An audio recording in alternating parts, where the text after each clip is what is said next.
Hello, I'm Steven Dixon, and welcome to Game Night. Pearson Fowler joins me on the show.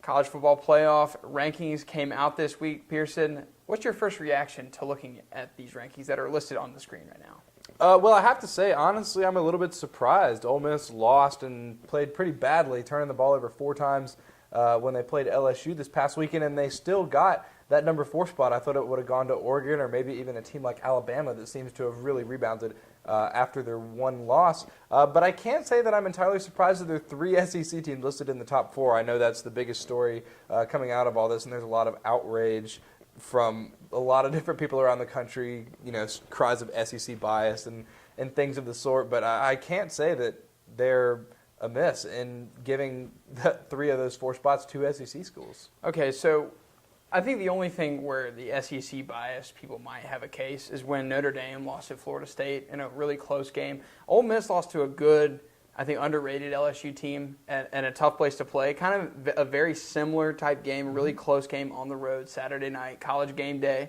was in the same town. And keep in mind, Death Valley may be the toughest place to play in the country at night. I think Notre Dame got penalized a little more than Ole Miss, don't you think? I think so, too. And Florida State's a better team than LSU. But I think what you have to consider in Ole Miss's case is they have more quality wins than Notre Dame does so far. And that's been the difference maker, and I think a lot of these early discussions, and I think that'll be a huge factor as we continue down the season. Yeah, and going back to SEC bias, because looking at the rankings, once again, you can see that the SEC has a heavy, dominant presence in the, not the BCS rankings, but the college football playoff rankings. And this year it's more subjective than ever because they actually have a committee instead of just a computer ranking, like spitting out a bunch of numbers and saying these are the top 2 teams. I think it's not bias. I think it's an assumption that, based off the last 10 years, the SEC has been the best conference. So they're going to reward the best conference with, higher ranking teams. Mm-hmm. So Ole Miss isn't going to fall down as much. And I think that's mostly based on the assumption that, they play in the SEC, they're going to be better. That assumption might not always be right. I think it is right in this case that Ole Miss is better than Notre Dame. They shouldn't fall below Notre Dame, and that's the human element that the college football playoff now has. We've never seen a conference as dominant as the SEC is right now, and when I say the SEC, I'm just talking about the SEC West. We've never seen a conference dominate like this one division of one conference is doing. It's absolutely unprecedented, and they deserve every bit of bias that they get. Any sort of benefit of the doubt that they get, they have absolutely earned. They're going to beat up on each other, which is going to be unfortunate because I think you're going to see a lot of great teams going to, lower bowl games and missing the playoff that are probably deserving of it because there's just so much talent there. It's just not fair. And I can understand, people that support Kansas State, Notre Dame, Oregon saying, hey, look, we're getting it done, particularly Kansas State. They had a close loss to Auburn on a Thursday night earlier this year. But other schools have a good case in terms of, okay, our losses aren't that bad. In the case of Oregon, they lost to Arizona at home, which was not a good loss. But as you mentioned, Notre Dame's lost to Florida State.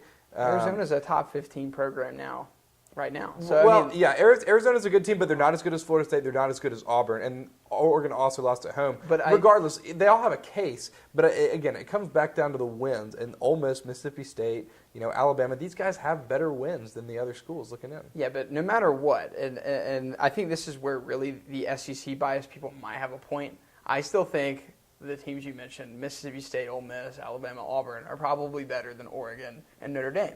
I'm not going to say Florida State yet. They continue to win, and I just like them. I think they have an NFL roster that's playing college football right now.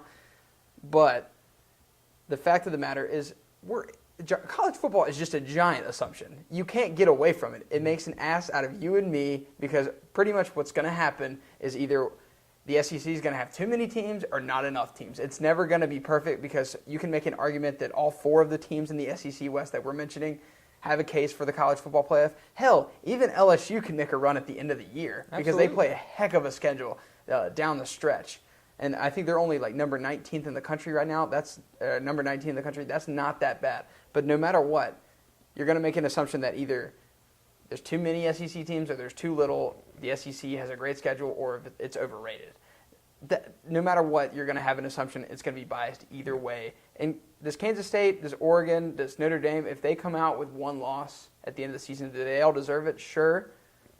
But I don't think anyone's going to be happy with a 14 playoff. And ultimately, I think what's really going to end up happening is that they're going to push for an 18 playoff. Yeah. Because then I think that lets everyone that actually deserves to get in the playoff get in the playoff. And then, let's actually decide for real on the football field what's the best conference. Yeah, I mean, back before this was actually reality, when this was still just like a kind of a hilarious pipe dream for a lot of people, I said, 8 teams or maybe like 10 and the top 2 teams get a bye week or something like that. 16 teams doesn't really seem feasible because that's a lot of extra football, and you're going later into the season, and you have to remember these are still college athletes. But I always thought 4 was, I know it's a good place to start because it's a small number and you don't want to try and do too much too quickly, but I don't think it will be long or should take too long before they expand the playoff again, because 4, frankly, is not enough. And I know once we expand to 8, then the teams that are 9, 10, 11 are all going to be making cases for why they should make the playoff, and that's always,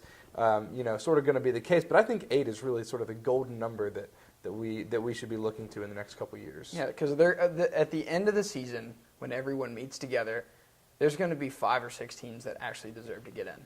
Now, whether the best conference in the nation, I don't know by how big of a margin we actually know, because we'll find that out in the playoff if the SEC is that much better than the rest of the nation. But I think we're going to be under the assumption that there's going to be at least 2 SEC. At least 2, for sure. The SEC champion, whoever that ends up being, and then at least 1 wild card. Right now, it looks like Mississippi State, they're in the driver's seat. But Alabama has 1 loss. It's a good loss to a good Ole Miss team, and it was early in the season, so they'll have plenty of time to recover. And Georgia, very quietly, is basically taking care of business in the East. They had that loss to South Carolina, but that was in Columbia. Still a tough place to play.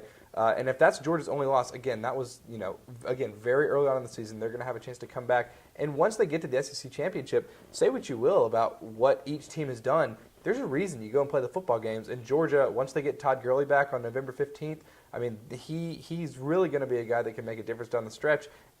And Georgia's going to have a chance to beat whoever it is they play in the SEC championship game. Yeah. And one last question for you. Do you feel like the media and the college football playoff committee, do you think there is an unfair bias for the SEC?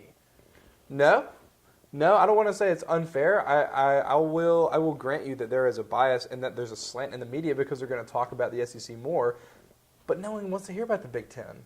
Well, nobody wants to hear about the American Athletic Conference. People talk about the SEC a lot, and maybe the media is slanted a little bit in that direction, but it's warranted. A lot of people have suggested it just because ESPN also owns the SEC network. They have a lot of interest in how well the conference does, how many teams get in the playoff, and they also broadcast the college football playoff.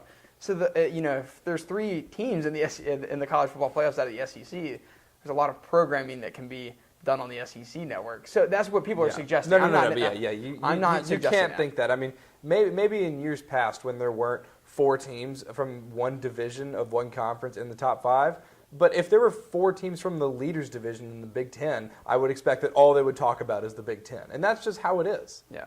And this is what's going to happen. College football has, 125, 130 teams at the FBS level. So the football bowl subdivision. You have 4 teams in a playoff to decide who wins the championship off of that. You're going to have arguments. You're going to have a lot of debate. That makes it fun, but that also makes it a little unfair, and people are just going to have to get used to that until they decide to maybe expand the playoffs. I think the FCS does a great job of deciding their champion, honestly. I think a 14 playoff, this is almost an experiment. I think it's going to expand in the coming years. Yeah. I'm excited maybe for that. Even next year. And once you expand to 8, you open up all the Power 5 conferences, all of those winners. Yeah, they get a bid. Yeah, get a bid, and then you start dealing with at-large bids, which again will be convoluted. But you will at least have the security of okay, this conference winner. But considering there were 5 power conferences and only 4 spots, that's not even a possibility at this point. Yeah, that's all the time we have for this segment. Go to youtube.com/Paladin Network for more videos.